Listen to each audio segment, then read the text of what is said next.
ঠিক তেমনি ভাবে আল্লাহ পাক রব্বুল আলামিন বলেন, আরে বান্দা তুই গুনাহ করতে করতে তুই জাহান্নামী হয়ে গেছস, তোর কলবটা ময়লা হয়ে গেছে, তুই জাহান্নামী হয়ে গেছস। আমি আল্লাহ পাক রব্বুল আলামিন তোরে বড় মহব্বত করি, তোরে বড় ভালোবাসি।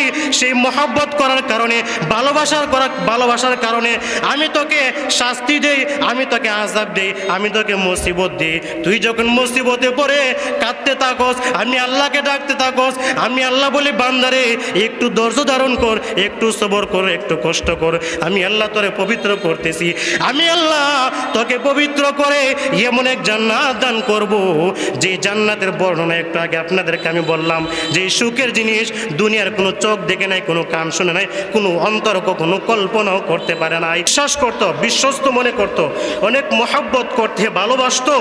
সেই মানুষগুলা 40 বছর বয়সে মুহাম্মদ সাল্লাল্লাহু আলাইহি সাল্লামকে, আল্লাহ রাসূল সাল্লাল্লাহু আলাইহি সাল্লামকে বলতে লাগলো যে মুহাম্মদ কি হয়ে গেছে, ক্ষতিগ্রস্ত হয়ে গেছে। তাদের এই জবাবে মহান আল্লাহ পাক রব্বুল আলামিন সূরা আসর নাজিল করলেন। রব্বুল আলামিন সূরা আসর নাজিল করে একটা স্কেল দিলেন, একটা পরীক্ষা দিলেন, একটা মাপকাঠি দিলেন। দেখো আসল ক্ষতিগ্রস্ত কারা। রাসূল আল্লাহ পাক রব্বুল আলামিন এই আসর, সূরা আসরের মধ্যে তুলে ধরছেন যে আসল ক্ষতিগ্রস্ত কারা আর আসল লাভবান কারা, কারা লাভবান আর কারা ক্ষতিগ্রস্ত। এই সূরা আসরের মধ্যে মহান আল্লাহ পাক রব্বুল আলামিন তুলে ধরছেন। আল্লাহ বলেন, ওয়াল আসর ইন্নাল ইনসানা লাফি খুসর। আল্লাহ পাক রব্বুল আলামিন বলেন ওয়াল আসর, ওয়াল আসর মানে সময়ের কসম। মহান আল্লাহ পাক রব্বুল আলামিন প্রথমে সূরা শুরুতে সময়ের কসম খাইলেন। রব্বুল আলামিন যেহেতু সময়ের কসম খাইলেন, তার মানে আমাদের জীবনে সময় অনেক গুরুত্বপূর্ণ, অনেক গুরুত্বপূর্ণ বিষয় দিকে, যার কারণে রব্বুল আলামিন সময়ের কসম খাইলেন। যেমন ভাবে দুনিয়ার মানুষেরা ছোট কোনো জিনিসের কসম খায় না। দুনিয়ার মানুষ যখন কসম খায় তখন মানুষেরা বলে আল্লাহর কসম। ওই মানুষের কাছে আল্লাহ সবচেয়ে বড়। আল্লাহ বড় না? আচ্ছা, এই পর্যন্ত শুনছেন কোন মানুষ জুতার কসম খাইছে? এই পর্যন্ত কোন মানুষ জুতার কসম খাইছে? খাইছে না। কেন? জুতার কোনো মূল্য নাই, কোনো দাম নাই। মানুষ আল্লাহর কসম খায়, অনেক মানুষ মার কসম খায়, অনেক মানুষ মসজিদের কসম খায়। কেন? এই জিনিসগুলো তার কাছে বড় মূল্যবান, বড় দামি। তো রব্বুল আলামিন এই সূরা শুরুতে প্রথমে কসম করেন ওয়াল আসর, সময়ের কসম। সময় অনেক মূল্যবান, অনেক গুরুত্বপূর্ণ। সময়কে যারা কাজে লাগা, সময় তাদেরকে যুগ শ্রেষ্ঠ বানাই দেয়। আপনি দুনিয়াবি পিছনে সময় ব্যয় করবেন, আপনি দুনিয়াতে সফল হইতে পারবেন। আখিরাতের লাইনে, পরকালের লাইনে আপনি সময় ব্যয় করবেন, সময় দিবেন, সেই সময় আপনাকে জান্নাতে পৌঁছায় দিবে। সুবহানাল্লাহ। তো রব্বুল আলামিন প্রথমে সময়ের কসম করে বলেন ইন্নাল ইনসানা লাফি খুসর, নিশ্চয়ই সকল মানুষ ক্ষতিগ্রস্ত। আল্লাহ কি বলেন? দুনিয়ার সকল মানুষ ক্ষতিগ্রস্ত। এরপরে মহান আল্লাহ পাক রব্বুল আলামিন 4 শ্রেণীর মানুষকে উল্লেখ করে বলেন যে এই 4 শ্রেণীর মানুষ বাদে রব্বুল আলামিন কি বলেন? ইন্নাল ইনসানা লাফি খুসর, দুনিয়ার সকল মানুষ ক্ষতির মধ্যে রয়েছে, ক্ষতিগ্রস্ত। 4 শ্রেণীর মানুষ বাদে আল্লাহ বলেন ইল্লাল্লাযীনা আমানু ওয়া আমিলুস সালিহাত ওয়া তাওয়াসাউ বিল হক ওয়া তাওয়াসাউ বিস সবর। আল্লাহ পাক রব্বুল আলামিন সময়ের কসম করে বলেন দুনিয়ার সমস্ত মানুষ ক্ষতিগ্রস্ত, দুনিয়ার সকল মানুষ ক্ষতির মধ্যে রয়েছে 4 শ্রেণীর মানুষ বাদে। এর মধ্যে 1 শ্রেণীর মানুষ হলো ইল্লাল্লাযীনা আমানু, যারা ঈমান আনয়ন করবে, যারা ঈমানদার। ওয়া আমিলুস সালিহাত, 2 নম্বর যারা নেক আমল করবে। কি আমল করবে? নেক আমল করবে। 3 নম্বর ওয়া তাওয়াসাউ বিল হক, যারা সত্যের উপর থাকবে, হকের উপরে থাকবে এবং মানুষকে হকের উপদেশ দিবে, সত্যের উপদেশ দিবে। 4 নম্বর হচ্ছে ওয়াতাওয়াসাউ বিসসবর, আপনি যখন সত্যের উপর থাকবেন, হকের উপর থাকবেন, সত্যের উপরে থাকতে গিয়ে, হকের উপরে থাকতে গিয়ে আপনার উপর বিপদ আসবে, মুসিবত আসবে। সেই বিপদ এবং মুসিবতের উপরে যদি আপনি ধৈর্য ধারণ করতে পারেন, সবর করতে পারেন, এবং সেই সবরের উপদেশ যদি আপনি মানুষদেরকে দিতে পারেন, যারা দিবে তারা হচ্ছে এই পৃথিবীর মধ্যে শ্রেষ্ঠ মানুষ, সফল মানুষ, জান্নাতি মানুষ। সুবহানাল্লাহ। তার মানে এই আয়াতের মধ্যে আল্লাহ পাক রব্বুল আলামিন এই সূরার মধ্যে কি বলতেছেন? 4 শ্রেণীর মানুষ। কয় শ্রেণীর মানুষ? 4 শ্রেণীর মানুষ সফল মানুষ, প্রকৃত মানুষ, সফল মানুষ, জান্নাতি মানুষ। আর বাকি যত মানুষ আছে সকল মানুষ কি ক্ষতিগ্রস্ত, ক্ষতির মধ্যে রয়েছে। এর মধ্যে 1 নম্বর হচ্ছে ইল্লাল্লাযীনা আমানু, যারা ঈমান আনয়ন করবে, ঈমানদার যারা, যারা কালিমা বিশ্বাস করে, আল্লাহকে বিশ্বাস করে। ঈমানের অনেক দাম। কত দাম? আল্লাহ রাসূল সাল্লাল্লাহু আলাইহি সাল্লাম বলেন, لا تقوم الساعة حتى يقال في الأرض الله الله। আল্লাহ রাসূল সাল্লাল্লাহু আলাইহি সাল্লাম বলেন, এই পৃথিবীতে যতদিন পর্যন্ত একজন মানুষ আল্লাহ আল্লাহ বলনেওয়ালা একজন মানুষ এই পৃথিবীতে থাকবে, ততদিন পর্যন্ত মহান আল্লাহ পাক রব্বুল আলামিন এই পৃথিবী কিয়ামত করবে না। আল্লাহ আল্লাহ বলনেওয়ালা একটা মানুষ এই পৃথিবীতে যতদিন পর্যন্ত থাকবে, ততদিন পর্যন্ত আল্লাহ পাক রব্বুল আলামিন কি করবে না? এই দুনিয়া কিয়ামত করবে না। আল্লাহ পাক রব্বুল আলামিন এই পৃথিবীতে, এই দুনিয়াতে, এই দুনিয়াকে বাঁচিয়ে রাখছেন, টিকে রাখছেন একমাত্র কাদের খাতিরে? ঈমানদারের খাতিরে। যদি ঈমানদার না থাকতো এই পৃথিবী থাকতো না। যেমনভাবে বিবাহের বাড়িতে যত আয়োজন করা হয়, যা কিছু করা হয়, উদ্দেশ্য কি থাকে? জামাই নাকি? জামাইকে কেন্দ্র করে, জামাইকে উদ্দেশ্য করে বিবাহের বাড়িতে সব আয়োজন করা হয়। এখন যদি মনে করেন বিবাহের বাড়িতে জামাই আইছে না, জামাইয়ের বাপ আইছে, আয়সা যদি বলে যে ছেলেটা যে কই গেছে, আসতে পারে নাই, ছেলের বাবা আইসা, সমস্যা নাই, কি মনে করেন খাবার দিবে? খাবার দিবে নাকি ঝগড়া শুরু হয়ে যাবে? শুরু হয়ে যাবে। খাবার দিবে না, খাবার খাইতে পারবেন না। যেমনভাবে বিবাহের বাড়িতে যত আয়োজন করা হয়, সব আয়োজন একজন মানুষকে কেন্দ্র করে, জামাইকে কেন্দ্র করে, ঠিক তেমনিভাবে এই পৃথিবী আল্লাহ পাক রব্বুল আলামিন টিকায় রাখছে ঈমানদারের খাতিরে।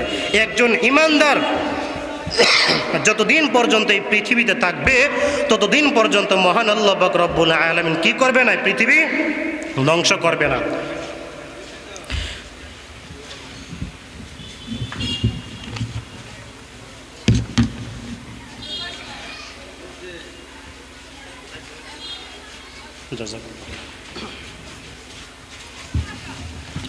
তাহলে এই পৃথিবীতে আল্লাহ পাক রব্বুল আলামিন যে বেঈমান কাফেরদেরকে খাওয়াইতেছে ও মুসলিমদেরকে খাওয়াইতেছে, কার খাতিরে বলেন তো?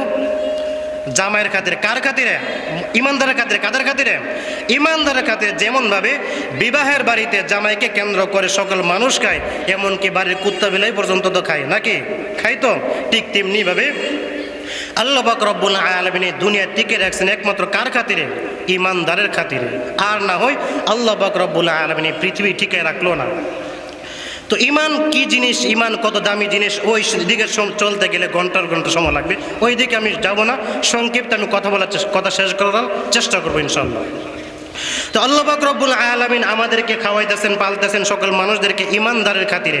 ঈমানদার না থাকলে আল্লাহ পাক রব্বুল আলামিন এই পৃথিবী রাখলো না। একটা মানুষের জীবনে সবচেয়ে বড় নিয়ামত হচ্ছে ঈমানদার হওয়া। কি হওয়া? ঈমানদার হওয়া, ঈমান আনা।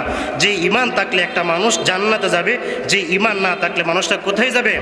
জাহান্নামে যাবে। ঈমান না থাকলে নবীর বাবা হইলেও কি নাই? খাতির নাই।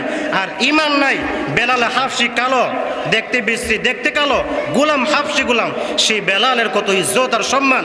আল্লাহ রাসূল সাল্লাল্লাহু আলাইহি সাল্লাম বলেন যে আমি রাসূল যখন জান্নাতে যাব, আমার সাথে বেলাল রাদিয়াল্লাহু তাআলা আনহু জান্নাতে প্রবেশ করবে। সুবহানাল্লাহ। ভাইরা আমার, একজন মানুষের ঈমানের দাম কত, মূল্য কত দাম। একটা মানুষের ভিতরে যদি ঈমান থাকে, ওই মানুষটা যত নিম্নে মানের মানুষ হোক না কেন, ওই মানুষটা জান্নাতে যাবে। যদি ঈমান না থাকে, নবীর বাবা হইলেও খাতির নাই।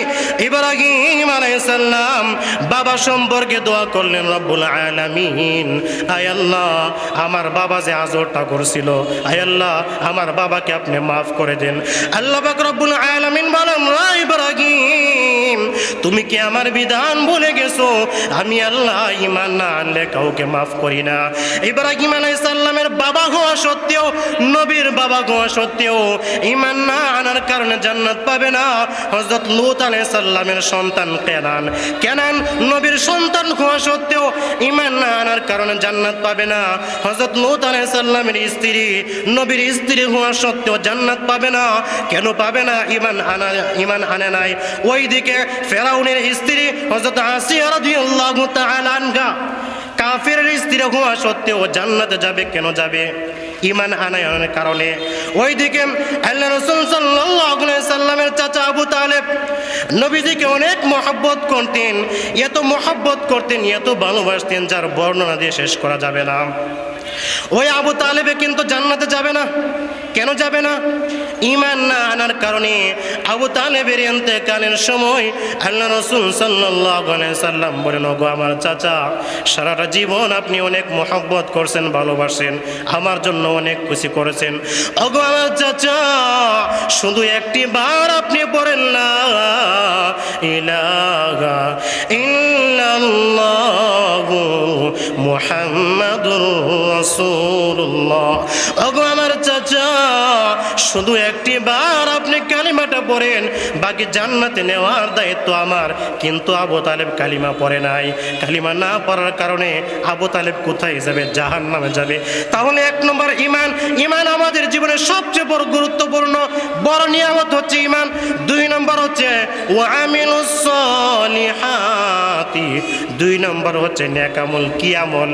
আমরা যদি ঈমান আনয়ন করার পরে নেক আমল করতে পারি, আল্লাহ পাক রব্বুল আলামিন বলেন, ওয়াবাশশিরিল লাযীনা আমানু ওয়া আমিলুস সলিহাতি আন্না লাহুম জান্নাতিন তাজরি মিন তাহতিহাল আনহার। আল্লাহ পাক রব্বুল আলামিন বলেন, যারা ঈমান আনয়ন করার পরে আমল সলিহ নেক আমল করবে, আল্লাহ পাক রব্বুল আলামিন বলেন, আমি তাদের জন্য জান্নাত তৈরি করে রেখে দিয়েছি।